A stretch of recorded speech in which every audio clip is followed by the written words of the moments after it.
আসসালামু আলাইকুম প্রিয় দেশবাসী, আশা করি ভালো আছেন। এরকম সুন্দর একটি সালোয়ার ডিজাইন খুব সহজেই করা সম্ভব যদি একটুখানি খেয়াল করে দেখেন। খুব সহজ করেই কিন্তু ডিজাইনগুলি করতে পারি আমরা। আসলে একটু মেধা লাগাইলেই কিন্তু হয়ে যায়। আর আমরা যারা নতুন শিখতেছি তাদের জন্য একটু ক্রিটিক্যালি হয়, তো যাদের একটু সমস্যা হয়, যারা নতুন তারা বারবার ভিডিওটা দেখবেন, তাহলে বুঝতে পারবেন যে কত সুন্দরভাবে কত সহজভাবে এই সালোয়ারটি তৈরি করা যায়।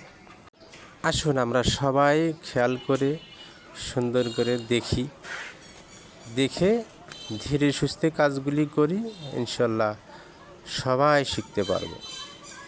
প্লিজ ভিডিওটা সবাই দেখবেন, শেয়ার করবেন, কমেন্ট করবেন, লাইক করবেন। এই তো। আসসালামু আলাইকুম ওয়া রাহমাতুল্লাহি ওয়া বারাকাতুহু।